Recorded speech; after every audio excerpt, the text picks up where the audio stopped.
就在昨天，2026年3月3日，澳洲股市 SP/ASX 200指数出现了让人心惊肉跳的大幅急跌，指数硬生生从9200点的历史高位被无情的砸了下来，收盘直接摔到了9077点附近。更可怕的是，这背后还伴随着国际油价单日狂飙7%的恐怖数据，甚至有分析师已经在警告，澳洲加油站的油价随时可能飙破每公升 2.5 澳元。再加上澳洲央行行长 Michelle Bullock 刚刚释放出的强硬讯号，让原本满心期待降息的市场瞬间被浇了一盆透心凉的冰水。前阵子我们打开电视，刷住手机，新闻里天天都在疯狂洗版，标题一个比一个耸动，说澳股创下历史新高，多少人开着香槟在庆祝这场财富盛宴。结果呢，现实总是比电影更残酷，转眼之间大盘直接给大家表演了一个没有安全网的高台跳水，让所有人措手不及。你现在看住手机里的股票账户，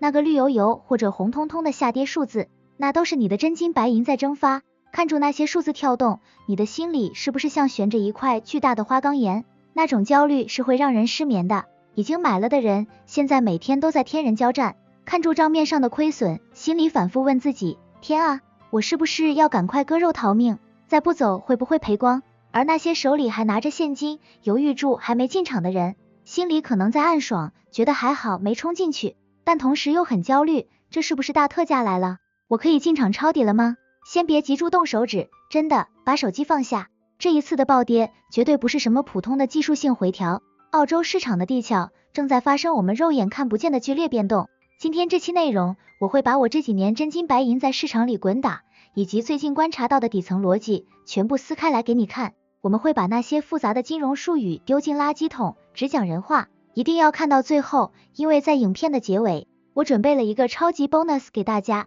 是一份关于我们普通人如何在接下来这种大风大浪的极端行情里，找到隐藏版赚钱机会的实体操作建议，你绝对不想错过。好，我们直接进入现实。其实，早在这次大跌真正发生前的一个礼拜，我就已经闻到了一股很熟悉的危险气味。那天，我一个平时完全不关心财经的朋友，突然兴冲冲的跑来约我喝咖啡，一坐下来，他就两眼放光的问我，哎，听说现在澳洲股票随便买随便赚，创历史新高了，我把买车的头期款先拿去买股票，下个月是不是就能换一台保时捷了？我当时看住他，喝了一口咖啡，心里只闪过4个字，派对结束。为什么？这就是投资市场里最真实的心理学。当街边卖菜的阿姨和从来不碰股票的朋友都觉得现在进场能赚大钱的时候，这往往就是市场情绪最贪婪，也是最危险的最高点。大家都怕错过这班财富列车，盲目的把钱塞进去，结果刚好成了接盘的最后一只老鼠。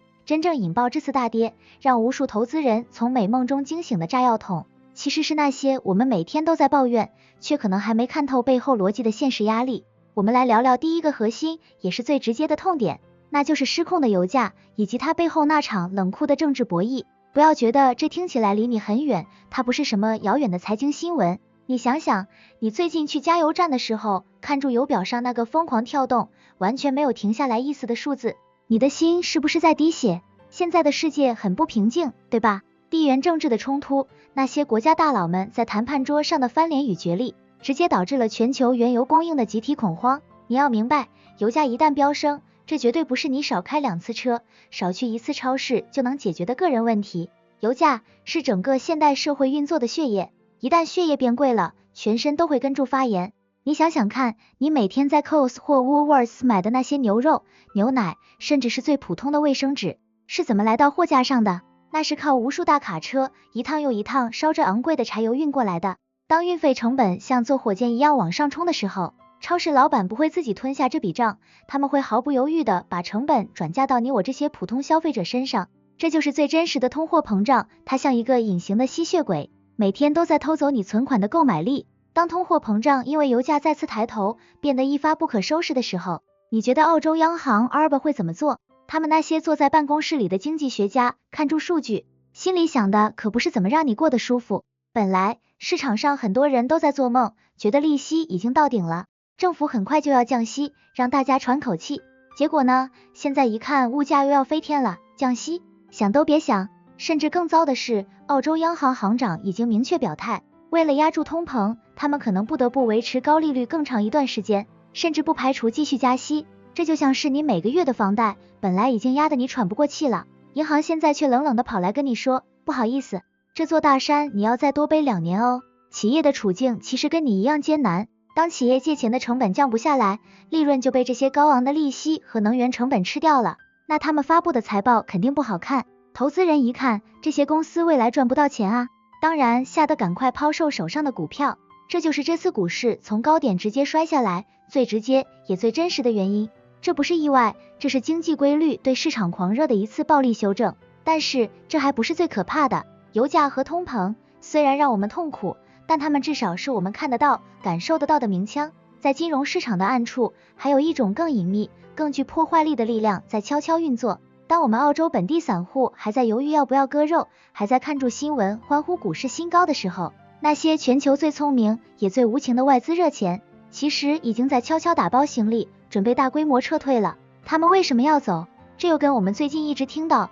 看起来好像很威风的强势澳元有什么致命的关系？很多人心里可能会有个巨大的问号，不对啊，最近新闻都在报澳元很强势，澳元涨了，这在常理上看不是代表我们澳洲经济好，国家有钱吗？外资看到货币变强，不是应该更想进场吗？怎么反而跑了呢？这就是金融市场里最会骗人也最致命的一层路径。我举个最接地气的生活例子，你就全明白了。想象一下，你现在准备去日本或者美国度假，你打开手机一看，哇，澳元最近涨得好凶，以前1块澳元只能换少少的日元或美金，现在能换一大把，你心里简直乐开了花，觉得自己购买力爆棚，去到国外可以疯狂扫货买名牌，吃米其林大餐，对吧？对于我们普通老百姓出国玩或者买进口商品来说，澳元强势当然是件爽事，但是对于澳洲的股票市场来说，这简直就是一杯包裹住糖衣的毒药。为什么？你别忘了澳洲是靠什么在国际上混饭吃的？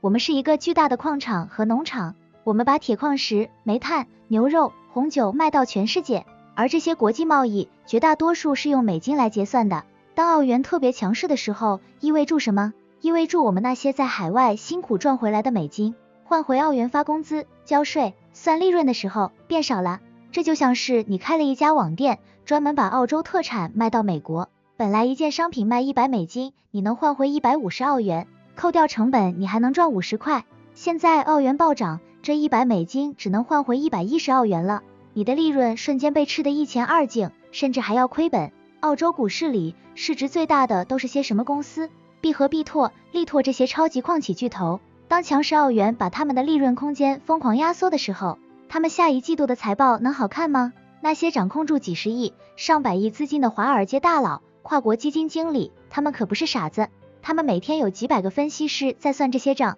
他们早就预见到了利润的崩塌，所以他们根本不会等财报出来才动手。这就带到了我要跟你讲的另一个真实的观察。前几周，当澳洲股市还在疯狂往上冲，创历史新高的时候，我盯着交易盘面，发现了一件很毛骨悚然的事情。散户们，也就是普通投资人，像疯了一样在买入，新闻天天报喜，但是在那些大笔交易的暗盘里，却有源源不绝的巨量筹码在悄悄倒出来。这就是外资的完美逃生路线。他们的操作逻辑是，当初在低点买入澳洲股票，现在股票涨到了历史新高，他们已经赚了第一笔股票差价，同时澳元现在又处于强势高点，他们把手里的澳洲股票卖掉换成澳元，然后再趁着澳元汇率最贵、最值钱的时候，迅速换回美金带走，这叫做赚了汇率差价，股汇双赚，完美收割，拍拍屁股走人。留下来的就是那些看住新闻冲进去，还以为明天会涨得更高的普通散户，在山顶上吹冷风，成了接盘侠。你现在回想一下，当初市场上那些震耳欲聋的利好消息，是不是就像是夜店里快要打烊前 DJ 突然放的最大声、最嗨的那首歌？目的不是为了让你继续跳舞，而是为了掩护那些 VIP 包厢里的大佬们悄悄从后门安全撤退。当这些几百亿的资金像抽水机一样离开澳洲市场，失去了大资金的支撑，再加上前面提到的油价飙升和加息阴影，澳洲股市如果不急跌，那才叫没有天理。说到这里，你的心里可能已经凉了半截，你会想，既然大佬们都跑了，宏观环境又这么差，那澳洲市场是不是彻底没救了？我是不是该把剩下的钱全部领出来，塞在床底下了？千万别这么做，这就是普通人和投资高手的巨大心理分水岭。听到这里，你可能觉得澳洲市场已经是一片废墟，心里甚至开始绝望。但听我说，如果你现在真的感到绝望，想要把所有钱领出来换成现金塞在床底下，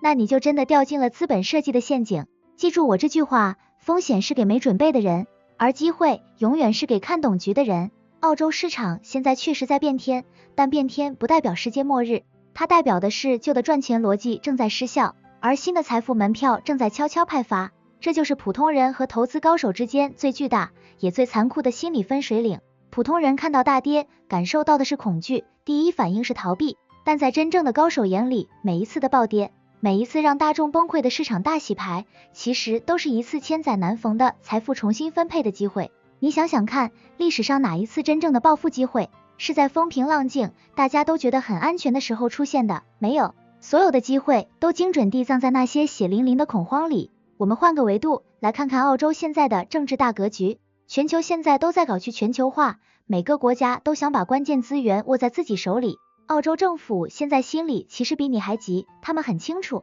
澳洲不能再像以前那样，只是坐在金山上单纯的卖石头、卖农产品给全世界。所以，如果你仔细观察最近的政策风向，虽然表面上大家还在为了通膨吵得不可开交，但私底下政府正在疯狂砸钱进去几个领域，国防安全、再生能源，还有关键矿产的加工。这不是随便说说的政客口号，这背后是国际政治的博弈，是澳洲作为资源大国必须转型升级的代价。当政府开始砸钱，当法规开始为这些产业一路开绿灯的时候，聪明的钱就已经在往那边流了。这就是为什么我说，澳洲市场正在经历一场旧与新的交替。那些以前让你觉得稳如泰山的传统板块，在接下来的高利率环境下确实会很辛苦，但与此同时，那些掌握着未来能源金属或者符合国策转型方向的公司，虽然现在跟住大盘跌，但他们的底层价值却是在上升的。这就是典型的好公司被错杀，也是投资者最该兴奋的时候。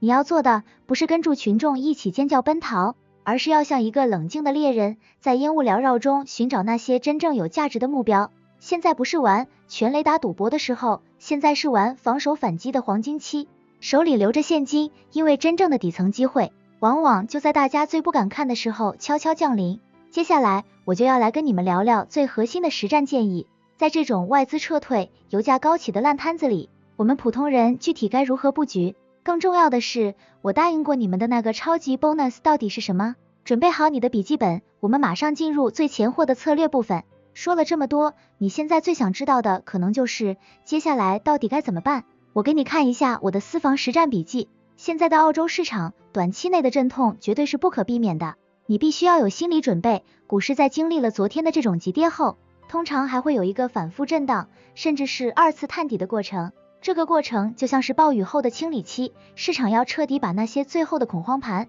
那些心态不稳的投机客全部洗出去。这段时间，如果你手痒去碰那些债务高、现金流差、整天只会画大饼的小型成长股，那你真的就是在玩火。在这种高利率的环境下，这些公司就像是没穿衣服在裸泳，浪一退，大家都会看到是谁在尴尬。所以我个人的建议是转向防守反击。现在不是追求全垒打的时候，而是要确保你留在场上。那些与老百姓吃喝拉撒睡完全分不开的刚需型企业，比如大型超市巨头，或者是不可或缺的医疗服务，他们在经济寒冬里就是最好的避风港。当大家因为物价涨到不敢换车的时候，他们还是得去超市买面包，生病了还是得看医生。这些公司的股息分红就是你在乱世中最好的防身符。而关于我答应送给大家的那个超级 bonus， 这是我在澳洲生活与投资多年的一个核心策略。它不仅仅是关于股票，更是关于如何在通膨的巨浪中稳住你的生活重心。很多人现在看住房贷利息涨就很绝望，但你有没有换个角度想过，在恶性通膨的时代，其实债务在某种程度上是你的朋友。因为钱变薄了，你欠银行的那些钱的实质价值其实是在悄悄缩水的。如果你手头有一笔闲钱，别看住股市跌就急住梭哈，也别只是存死钱。在澳洲，当澳元强势且通膨高挂时，拥有一部分硬资产相关的投资，能极大程度抵消你日常生活的开支涨幅。我个人会拿出一小部分比例，配置在与黄金或大宗商品挂钩的实体 ETF 上。这不仅仅是为了赚钱，更是为了在这种极端行情里，给你的财富买一份心理保险。如果你想更进一步，优先看到我针对这次澳洲变天所制定的具体投资方案，那份详细的优质资产名单，以及我个人实盘操作的进出场点位，我会把这些内容全部整理到会员频道。加入会员的门槛真的不高，甚至比你在澳洲买一杯小咖啡还要便宜。当然，如果你现在还在观望，也没关系。我向大家承诺，如果这支影片的点阅和留言反应热烈，只要下方的评论区留言破500，我会无条件公开，作为回馈给一直支持我的粉丝。最后，我必须要非常严肃的提醒大家，影片中提到的所有内容、逻辑以及案例分享，纯属我个人的观察意见，并不构成任何形式的专业投资建议。金融市场暗潮涌动，投资只是意见，没有绝对，风险一定要自己评估。每个人的财务状况不同，请务必咨询专业顾问。你的每一分钱都是你自己辛苦赚来的，请务必对自己的口袋负责。好了，听完这场分析，你现在对澳洲市场是充满信心，还是依然感到担忧？你觉得接下来股市还会跌破9000点吗？欢迎在下面留言区告诉我你的看法，每一条留言我都会认真看。如果你觉得今天的内容对你有一点点启发，请一定要帮我点个赞，分享这部影片，并订阅频道，开启小铃铛。你的支持是我持续挖掘真相的最大动力。这里是赚钱角度，我们下期视频见，拜拜。